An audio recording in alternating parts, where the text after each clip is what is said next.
ሰው በግፈኞች እያለቀ እየሰማና እየተመለከተ በደስታ ችግኝ ተከላ የሚወጣ ሰላም ጤና ይስጥልኝ ወደ ተከበራችሁ የኢኦቲ ሪአክቲቪስቶች ደምጋችሁልኝ በአዲስ ቪዲዮ ተመልሼ መጣሁ። እስቲ ቪዲዮአችንን በዚህ ቪዲዮ እንጀምር። አዘሪያ ቢቹ ጨረቃ ላይ ሊወጣ ነው የሚባለው እንዴት ያዩታል? እኔ ለፈጣሪ ማለት እንፈልገው እኛ እስከ ግማሽ አምጥተንልሃል። ከዚህ በኋላ አንተ ጨርሰው። ዛሬ ፓርላማ እንገባለን፣ ለመንግስት ችግራችንን እናገራለን። ተከታተሉ። ኢትዮጵያ ተአምራዊ እድገት እያሳየች ነው።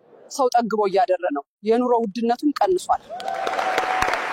እኔ የምለው እኛ ማናቃት ሌላ ኢትዮጵያ አለች እንዴ? እነሱ ቪፒኤን አብርተው ሌላ ሀገር እየኖሩ ነው መሰለኝ።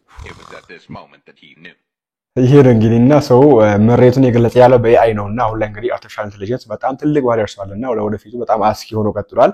ሰው ኢትዮጵያ ህዝብ እንግዲህ መሬቱን በቪዲዮ ወጥቶ እንደዚህ ከመናገር ይልቅ በዚህ መንገድ የገለጸ ይገኛልና አሁን ይሄን ነገር ያደረገ ያለ ሰው ከ7 ዓመት በፊት ምን ሲያደርግ ነበር? ወይም ጠቅላይ ሚኒስትር ዶክተር አብይ አህመድ ተመርጠው ወደ ስልጣኑ ሲመጡ ምን ያደረገ ነበር? ይሄ ነገር ላሳያችሁ እስቲ። ተመስገን እንዴት አድርጌ ላመስግን?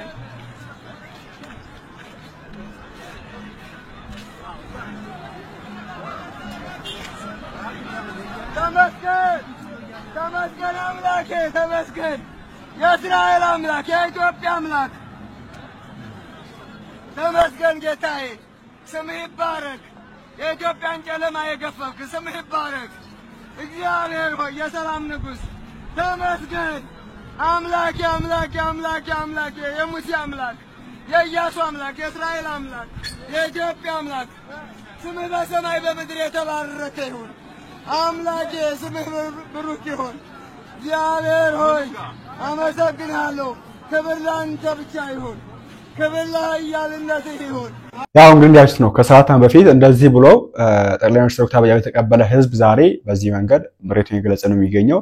እናንተ በዚህ ጉዳይ ምን ታላችሁ? ከሰዓት በፊት እናንተ ምን ታደርጉ ነበር? ሰልፍ ወጣችሁ ሰልወጣችሁ ማለት የድጋፍ ሰልፍ ወጣችሁ ነበር ሰልወጣችሁ? የድጋፍ ሰልፍ ታጥቶ ነው የተቃውሞ ሰልፍ ወጣችሁት? እናንተና ሳበኮን ያሰሩልኝ። በዚህ ቪዲዮ የምንመለከተው እንግዲህ የአቡነ ጴጥሮስንና የአቡነ ሳዊሮስን የተለያየ መንገድ ጉዞን የምንመለከተው። መጀመሪያ ግን ጧት ላይ አንድ ቪዲዮ አሰምቻችሁ ነበር። የብፁዕ አባታችን አቡነ ጴጥሮስን ንግግር አሰምቻችሁ ነበር።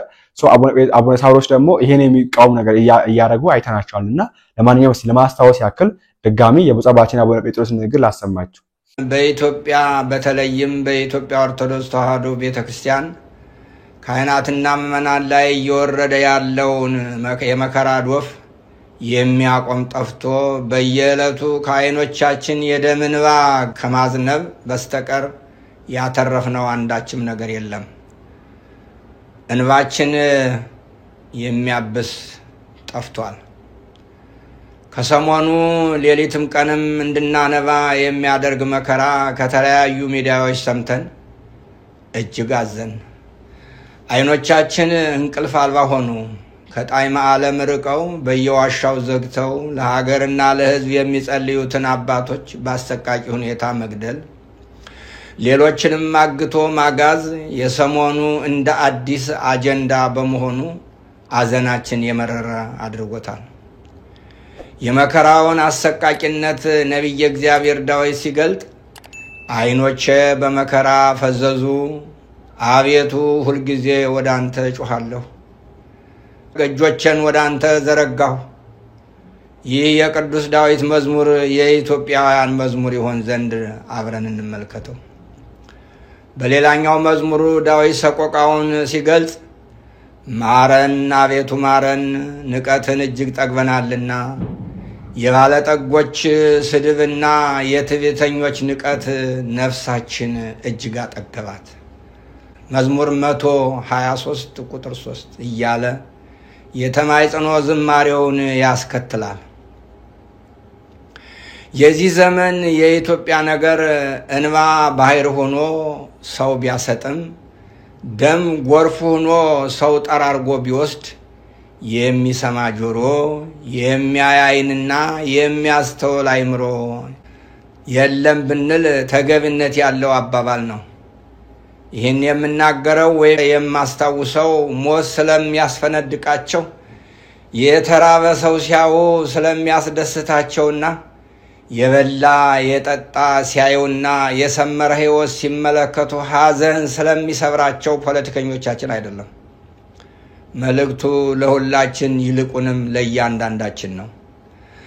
መልካም ነገር በሕዝብ መካከል ሲመለከቱ በሐዘን ልባቸው የሚሰበር ነገር ግን ደግሞ ያጡ የነጡ ድሆችና በቢላዋ የታረዱ በሰይፍ የተሰየፉ ሕፃናትን ደም ሲመለከቱ ልባቸው በደስታ የሚፈካ መሪዎች ባሉበት ሀገር የመነኑ ሰዎች መታረድ፣ አዛውንት መምህራንን አፍኖ መውሰድ ምን ሊነግረን ይችላል? ሰው በግፈኞች እያለቀ እየሰማና እየተመለከተ በደስታ ችግኝ ተከላ የሚወጣ ግን ደግሞ ሰዎች ታረቁ ሲባል ነጠላ ዘግዝቆ የሚያለቅስ ክፉ መንፈስ በተጠናወተው የፖለቲካ ስሪት የሰራ አካል ባለበት ሀገር ይህ ለምን ሆነ ብሎ ከመናገርና ከመጠየቅ ይልቅ ይህ የሚቀየርበት መንገድ ማፈላለግ ነው ቁም ነገሩ። ይሄ ነው እንግዲህ ብፁዕ አቡነ ጴጥሮስ እንደዚህ አይነት መልእክት ትላንትና ማታ አካባቢ አስተላልፉ ነበር። ትላንትና ማታ ደግሞ የወጣ አንድ ቪዲዮ አለ። ትላንትና የሚታወቅ እንግዲህ 22 እሁድ ነው። መስከረም 22 ሰኔ 22 ነበር። ሰኔ 22 በእኛ በኩል ምን ተፈጠረ ስንመለከት እዚያ እንደምታዩት እንግዲህ ብፁዕ አቡነ ሳዊሮስ ጨምሮ ሌሎች አባቶችን በተገኙበት ዋና ጸሐፊ በተገኙበት ስራ አስኪያጅ በተገኙበት ችግኝ ተከላ ሲካሄድ ነበር። አቡነ ጴጥሮስ ምን አሉ? ችግኝ የሚተከለው ሰው እየሞተ እየታረደ ያለ ችግኝ የሚተክል ይሄ ደስታን የሚገልጽ ነው ብለዋል። እዚህ ጋር ደግሞ እና አቡነ ሳዊሮስ ችግኝ ተከሉ ነው የሚገኙት። እኔ ከዚህ ጋራ አላገናኝላችሁም። እሺ ይሁን፣ ለማንኛውም እናንተ እንደፈላችሁ ሰሩት። እኔ ግን ግራ ገብቶኝ የሚገኝ አሁን ላይ ትላንትና ቀኑ ሰኔ 22 እሁድ ቀን ነበር። በእሁድ ቀን ችግኝ ሲተከል ነበር የተባለው። ይሄን ነገር አንድ ብላችሁ ያዙልኝ። ከዚህ ስለሚታወቅ እንግዲህ እዚህ ጋር አንድ ወንድማችን ጽፎ እንደገለጸው ከሆነ በትግራይ ክልል የሰራ አንድ ነገር አለ። በትግራይ የሰራ የሚገኝ አንድ ነገር አለ። ይሄ ምንድነው? እሁድ ቀን ወይም በሰንበት ቀን ሰው ቅዳሴ ቤተክርስቲያን ሄዶ ከአምላክ ጋር እንዳይገናኝ ስብሰባ አለ የተባለ ህዝቡን ወደ ስብሰባ አዳራሽ መጥራት፣ ቅዳሴ እንዳይተደረገው ወደ ስብሰባ አዳራሽ መጥራትና ቤተክርስቲያኑ እንዲረሳ፣ አምላኩን እንዲረሳ፣ ከአምላክ ጋር እንዳይነጋገር የሚደረግ ፕሮጀክት የሰራበት ነው የሚገኘው። ሰርቶበታል በብዛት። አሁን ላይ ደግሞ እንደምንመለከተው እንግዲህ በአባቶች ፈቃደኝነት ነገ ሰንበት ነው።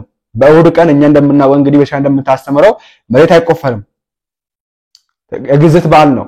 እሁድ አይደለም ባይዘው እሁድ ብቻ ተውና የሚካኤል በዓልም ቢሆን የእመቤታችን በዓላትም ቢሆኑ እነዚህ የምናከብራቸው ወደ 7 የሚጠጉ ሀሳቦችን በዓላቶች አሉ። የግዝት በዓላት የሚባሉ እነዚህ መሬት መቆፈር እነዚህ ነገሮች የማይፈቀዱባቸው ነገር ግን ከነዚህ ሁሉ አልፎ በሰንበት ቀን ይሄ ነገር ሲከናወን ነበር። በጣም ያሳዝናል። ይሄ ነገር እንግዲህ የኦሮሚያ ሲኖዶስ ኦሮሚያ የሚባል አንድ ፔጅ አለ ፌስቡክ ላይ ያታችሁ ከሆነ አላውቅም፣ ብዙ ተከታይ አለው። እንደዚህ ይላል። ቃልን በተግባር ካለ በኋላ አባትነት፣ መንፈሳዊነት፣ ታማኝነት፣ ፍጹምነት ብሎ ለቆታል። በሰንበት ቀን መሬትን ቆፍሮ ችግኝ መትከልን አባትነት፣ ታማኝነት፣ ፍጹምነት፣ መንፈሳዊነት ተብሎ ተገልጿል። ምንድን ነው የምንማረው እኛ? እዛ መረከ ስትወጡ ሰንበትን አክብሩ አትሻሉ ብላችሁ መጽሐፉ እንደሚያሳስብ አስቡናላችሁ። እዚህ ጋር መታችሁ ራሱ ሰንበት ሽራችሁ ታሳዩናላችሁ። 7 ቀን ሙሉ እያለ 6 ቀን ሙሉ አለ ትርፍ ቀን ከሰኞ እስከ ቅዳሜ አለ። እቺ ቀኑን ላልፈው በሰንበት ቀን ችግኝ ማስተከልና መትከል ምን አመጣው? አንደኛ አልገባኝም። ሁለተኛ ደግሞ ማን ነው ትክክለኛ መንገድ ላይ የሚገኘው? አቡነ ጴጥሮስ ናቸው ነው የሚያወሩት ወይስ እኛ አባት ናቸው? እነዚህ አባቶች በሰንበት ቀን ችግኝ የሚተክሉ ሰላም አለ ብለው ችግኝ የሚተክሉ አባቶች ናቸው። ሰላም አለ ብለው እርግብ ይዘው የሚቆሙ አባቶች ናቸው ወጥ እየተናገሩት። ይሄን አትቻለው። እንግዲህ ቀጣይ ወለጃጅ መቅረባን ነገር አለ። ይሄ ምንድነው? እዚህ ጋር ለምሳሌ ያክል ዝም ብዬ ላሳያችሁ አንድ ፎቶ ከሁለት ቀን በፊት ቪዲዮ አለና ለክብርት ከንቲባ አዳነች አቤቤ የሚሰጣት አንድ ሜዳሊያ አለ ወይም የወርቅ ሀብል ተዘጋጅቶላታል የሚነጋ አሰምቻችሁ ነበር። ይሄም እንግዲህ እውነት ሆኗል። ይሄው እዚያ ስትሸለም እንመለከታለን። ይሄን ነገር በሰፊው ጀላሽን መለስ ነው የሚሆነው። ይሄን ነገር እናንተም ትላላችሁ። እውነተኛ መንገድ ላይ የሚገኘው ማን ነው? አቡነ ጴጥሮስ ነው ችግኝ መትከል ሰው እየሞተ አይደለም የሚሉት ወይስ በሰንበት ቀን ችግኝ የሚተክሉት እነ ብፁዕ አቡነ ሳዊሮስ ሌሎች አባቶች ናቸው የሚለው ነገር ለእናንተ ይቻልፋለሁ። እንግዲህ ብዙዎች እንግዲህ በዚህ መንገድ እየተናገሩ ይገኛሉ። ዛሬ በአንዲቷ በወርቂቷ በብቸኛዋ በሰማዕታት ደም በምትጠበቀው በወይብላ ማርያም ቤተክርስቲያን ተገኝቼ ነበር። ቤተክርስቲያኒቱ እንደበፊቱ አይደለችም። ምንም አይነት ምዕመንም የላትም። ታቦት ይወጣል፣ ሁሉም ተሳልሞ ወደ ቤቱ ይሄዳል። ለዚህም ደግሞ ዋነኛው ምክንያት እናንተ ናችሁ። ታቦት አቁማችሁ ሰውን የምታመሰግኑ፣ ታቦት አቁማችሁ ለሰው የምትዘምሩ፣ ከወንጌል ይልቅ ፖለቲካን ለምትሰብኩ፣ እግዚአብሔርን ከማመስገን ይልቅ ለሰው ለምትዘምሩ፣ ለምታመሰግኑ ዋነኛው ምክንያት እናንተ ናችሁ። ይህን መስማት ስለማይፈልግ ምዕመኑ በዚህም ስለተሰላቸ ታቦት እንደወጣ አመስግኖ ጸልዮ ጸልዮ ሰግዶ እንዲሁም ደግሞ እንደናንተ አይነቶችን ከዛች ቤተክርስቲያን ላይ ነቅሎ እንዲያወጣላቸው ያደጉበትን ደብር ሲበላሽ ማየት ስለማይፈልጉ ተስለው ይሄዳሉ። እርሱ ትሉናላችሁ የትኛውን ጊዜ እንርሰው እርሱ ስትሉን ደግሞ ለመርሳት ስንታገል በእንደዚህ አይነት ርካሽ ነገር ታስታውሱናላችሁ። ታቦት አቁማችሁ ሰውን የምታመሰግኑ ታቦት አቁማችሁ ለሰው የምትዘምሩ ከወንጌል ይልቅ ፖለቲካን እየሰበካችሁ ያላችሁት እናንተ ለእግዚአብሔር ከመዘመር ይልቅ ለሰው የምትዘምሩ እናንተ ያላችሁ እቺ ቅድስት ቤተክርስቲያን አሁንም ምዕመኖቿ ቁጭ ብለው ወንጌልን ለመማር እንኳን እየመጡ አይደለም። እቺ በሰማዕታት ደም የምትጠበቀው ወይብላ ማርያም ቤተክርስቲያን ብዙ መከሮችን ብዙ ፈተናዎችን አሳልፋለች። ይሄ ለሷ ምንም አይደለም። እናለው እግዚአብሔር ያደርግሃል ቀናም እናለው እግዚአብሔር ያደርግሃል ቀናም ከእግዚአብሔር በታች የቅድስት ቤተክርስቲያናችን መሪዎች የሆናችሁ አባቶቻችን በአዲሱ የሲኖዶስ ምርጫ እንደተመረጣችሁ በሚዲያ ላይ የምትሰሩ ኦርቶዶክሳውያን ጥንቃቄ አርጉ ብላችሁ ነበር መግለጫ ያወጣችሁት። ከአራት ቀን በፊት በዝቋላ አቡነ ገብረ መንፈስ ቅዱስ አንድነት ገዳም በሚገኙ ገዳማውያን አባቶቻችንና መነኮሳት ላይ የደረሰውን የግፍ ግድያ ሳትሰሙ የምትቀሩ አይመስለኝም። ታዲያ እንዴት እስካሁን ድረስ በአራት ቀን ውስጥ እንዴት መግለጫ አሰጡ? እንዴት የግፍ ይፈጸማል ብላችሁ አልተናገራችሁ? ለምን የአባቶቻችን አሰቃቂ ግድያ እንዴት አላመማችሁ? ቢያንስ እስካሁን ድረስ የት እንዳሉ የማይታወቁት የታገቱት አባቶቻችን እንዲለቀቁ እንዴት መግለጫ አትሰጡ? የምር ያማል። እባካችሁ ዝምታችሁን ስበሩ። ሰገነት ላይ ያወጣችሁ ዝምታን የመረጣችሁ ካፋችሁ ኩራት አይውጣ እሱ ነው ቀን የሚያወጣ እሱ ነው ቀን የሚያወጣ። እንደሰማችሁ ነው እንግዲህ ነገሮች በጣም ግራ ያጋባሉ። ምዕመኑ የሚለው ሌላ ምዕመኑ ያለ የሚገው ተበደላል ልክ አይደለም አባቶች የምትገው ልክ ያደርጋችሁ አይደለም ተናገሩ ያለ ይገኛል። አንድ አባት ይናገራል አንዱ ደግሞ ሰላም አለ ብሎ ችግኝ ይተክላል እርግብ ይዞ ቆማል ምናምን ነገርና እውነቱ ያለው ማጋ ነው? ምዕመኑ ጋር ነው ያለው ወይስ አንድ አባት ጋር ነው ወይስ ሌላኛው አባታችን ጋር ነው ያለው? ግራ ገባ። የትኛው አባታችን የሚለው ነገር ራሱ ግራ ይገባ ነው የሚገኘው። በዚህ ጉዳይ ነው የናንተን ሐሳብ አስቀምጡበት። ሌላ ጉዳያችን እንግዲህ መምህር ደረጀ ነጋሽ ጉዳይ ነውና ታስሮ ነው የሚገኙት እስካሁን አልተፈቱም። ዛሬ ነው የሚፈቱት። እንግዲህ ዛሬ ፍርድ እንጠብቃለን የሚል ነገር ነው ያለው። ስለዚህ ጉዳይ እንግዲህ ወንድማችን ዘመርኩን ያወጣው አንዱ የተናገረው ነገር አለ። እስቲ እሱንም ሰምተን እንመለስ። በመጨረሻም መምህር ደረጀ ነጋሽን ጉዳይ አንስተን እንዘጋለን። የመምህር ደረጀ ጉዳይ ትንሽ ከደበበም ጋር ይያዛል እሱ ነው እንዲያደረገኝ ብሏል የሚል ነገር ሰምተናል። ይሄን ደግሞ ቀሲስ ኃይለ መለኮት የመምህር ግርማ ወንድሙ ልጅ ሲያወራ ተሰምቷል። ስለዚህ መምህር ደረጀ ነጋሽም እንትን ካለ የቀሲስ ደበበ እጅ አለበት። ምክንያቱም እሱ ጋር ሄዳ እሱ ነው እንደዚህ ያዋረደኝ የሚል ነገር ተናግሯል የሚል ነገር ተሰምቷል ማለት ነው። እና መጨረሻውን አላወኩትም። ደረጀ ነጋሽ ተይዟል፣ ፍርድ ቤት ቀርቧል። ፍርድ ቤት ከቀረበ በኋላ ግራ ቀኙ ተሰምቷል። እስካሁን ለፖሊስ ቃል አልሰጠም፣ ቃል አልተቀበሉትም። ነገር ግን ፍርድ ቤት ይዘው ታቀርበውታል። ደረጀ ፍርድ ቤት የቀረበው ቶሎ ብለን እኛም እንደተያዘ የያዘውን ታርጋ ምናምን ሁላ ስለሰጠን ነው። ከዛ ወደ እንትን ወስደውታል። ፍርድ ቤትም ከቀረበ በኋላ 3 ጠበቆች በእውነት በነፃ ሄደው ቆመውለታል። እና መርማሪ ፖሊስ ያለው ምንድነው የሐኪሞቹ ተርበዋል ብሎ ተናግሯል። በማህበረሰቡ ዘንድ መንግስቱ ተአማኒነት እንዳይኖረው የስም ማጥፋት ተግባር ፈጽሞበታል ነው ያለው። አንደኛው እሱ ነው። የሽብር ክስ ነው የተከሰሰው። ነገር ግን መምህር ደረጀም ቃል እንዲናገር ለፍርድ ቤቱ ተሰጥቶ በእውነት እኔ አይገባኝም፣ እኔ የምናገረው በአደባባይ ነው፣ ያንንም የምናገረውም ደግሞ በቪዲዮ የሚቀረጽ ነው እና የሐኪሞቹን መራብ ተራብን ያሉት እነሱ ናቸው። መንግስት እንዲሰማቸው ነው ያልኩት ብሎ ነው ያለው። እውነት ነው። ጠቅላይ ሚኒስትሩም እውነት ነው ተርባቸዋል፣ ተጎድታቸዋል ብሎ ተናግሯል።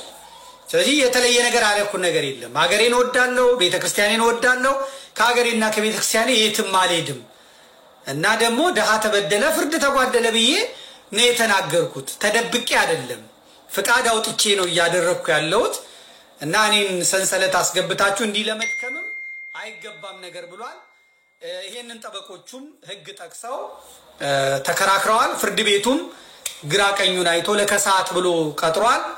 ከዚያ በኋላ ከሰዓት ተጠርቶ በ50,000 ብር ዋስትና እንዲወጣ ወጥቶም ክርክሩ እንዲቀጥል ነገር ግን ክርክሩ እስኪያልቅ ድረስ ከኢትዮጵያ ውጪ የትም እንዳይወጣ የትም እንዳይሄድ የሚል ውሳኔ ቤተክርስቲያን ምንድነው ፍርድ ቤቱ አሳልፏል። ስለመሸ በነጋታው ያ የተጠየቀውን ብር ይዘው ቤተሰብ ሄዷል። ወዳጅ ዘመድ 50,000 ብር መንግስት እንግዲህ በጣም ገንዘብ ይፈልጋል በዚህ ዘመን። ስለዚህ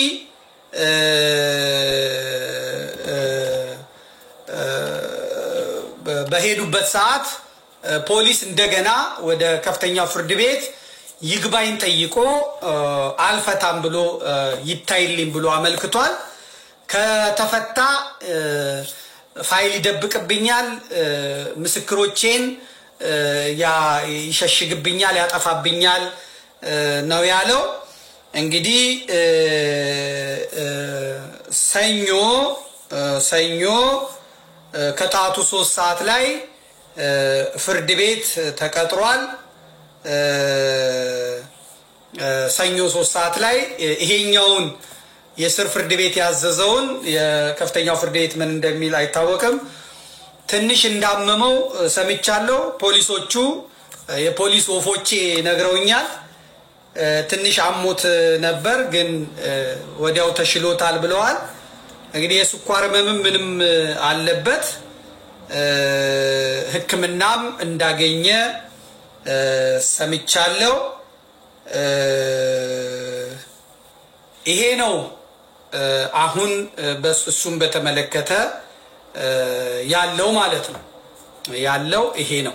እንደሰማችሁ እንግዲህ ስለ መምህር ደረጀ ዘወይንዬ ይሄ ነው ያለውና ዛሬ አዲስ ነገር ካለ ወደ ማታ አካባቢ ነገም ሆነ አዲስ ነገር ላይ ጀላችሁ ምቅርብ ነው ባላችሁ በጸሎት አድርጎት ለማለት ፈልጋለሁ። የእናቶቻችን እንባ የሚታበሰው የልጆቻችን የነገ ህልም እውን የሚሆነው የወጣቱ እድሜና ተስፋን በመልካም የሚውለው ሰላም ሲኖር ነው። ውድ ተመልካቾቻችን የዛሬው ፕሮግራማችን ይሄንን ይመስላል። በቀጣይ በሌላ ፕሮግራም እስከምንገናኝ ቸርን ሰንብት። በጣም ግሩም ነኝ አንበሳ። አመሰግናለሁ። ለማንኛውም የቀጣይ ሳምንት ፕሮግራም ርዕስ ሰላም ላደርጉ አስቤያለሁ። ምን ታስባለህ? ሰላም? አዎ። ከመጀመሩ ነው ልጅ ቁም ነገር የለመደው። ለዛ ሳይሆን የሰላም እንቁልፍ ለመረዳት ያህል ነው። በይ ጨዋታሽን ቀጥይ። ለማንኛውም አሳውቃለሁ። ሰላም ነይ ማነሽ? ሰላም ጤና ይስጥልን ውድ የሐሴት ፕሮግራማችን ተከታታዮች። የሳምንት ፕሮግራማችን ርዕስ የሚሆነው ሰላም ነው። ሰላም ምንድነው? በእያንዳንዱ የህብረተሰብ ክፍል ሰላም እንዴት ይፈታል የሚለውን ለመረዳት ከመቻል አካባቢ ነዋሪዎች ጋር ያደረግነውን ቆይታ እናስመለክታችኋል። አብራችሁን ቆየው። እኔ ሰላም ዳር እስከ ዳር ነኝ። አብራችሁን ቆዩ። አሁን የምንገኘው መቻል የተሰኘው አካባቢ ላይ ነው። ከተለያዩ ሰዎች ስለ ሰላም እንጠይቀውን ቃለ መጠይቅ ወደ እናንተ የምናደርስ ይሆናል። አብራችሁን ቆዩ። ሰላም። ስምህ ማን ነው? ተስፋ እባላለሁ። ሰላም ላንተ ምንድነው? ድሮ የነበረው ከቤተሰቦች ጋር የምኖረው ህይወት ነው። አለ ብለህ ታስባለህ? ሰላም ቢኖርማ በመማሪያ እድሜ ለፍቼ ጫማ እየጠረኩ አልኖርም ነበር። እሺ አመሰግናለሁ። ሰላም እኔ ሰላም። ስምሽ ማን ልበል? ፍቅር። ሰላም ላንቺ ምንድነው? ባለቤቴ በህይወት እያለ የነበረኝ ህይወት ወጥቶ ሳይቀር በፊት የነበረኝ ቤተሰብ አይ እሱ ነው እኔ ሰላም ማለት። እሺ አመሰግናለሁ። ሰላም አለ አባቴ። ሰላም የኔ ልጅ። ስሞት ማን ልበል? ጋሽ ትግስቱ ይባላል። ሰላም ለርሶ ምንድነው? ሰላም ማለት ልጅ በደስታ ውሎ መግባት ነው። ቀየው መንደሩ ሀገሩ አንድ ሆኖ ማየት ነው። ሰላም ማለት ተማሪው ተምሮ ሲገባ እናት ወልዳ ስትስም አባት ውሎ ሲገባ ደስታ በቤቱ ሲሰፍን ሀገር በፍቅር በተስፋና በእምነት ስትበለጽግ ማለት ነው። ልጅ ሰላም ማለት ንጹህ አየር። እሺ አባቴ አመሰግናለሁ። እሺ አመሰግናለሁ። ምን ማልበል? ስሜ በእምነት ይባላል። ሰላም ላንተ ምንድነው? ሰላም የእናቴ ሳቅ የአባቴ ደስታ። አሁን አለ ብለህ ታስባለህ? አሁንማ ጫት ሆነ እኮ መደበቂያችን። እዚህ በኋላ ተስፋችን ፈጣሪና ይህ ጫት ነው። ሌላ ምን ተስፋ አለን ብለሽ? ተከታታዮቻችን እንዳያችሁት የእናቶቻችን እንባ የሚታበሰው የልጆቻችን የነገ ህልም እውን የሚሆነው የወጣቱ እድሜና ተስፋን በመልካም የሚውለው ሰላም ሲኖር ነው። ሰላም ለሀገራችን።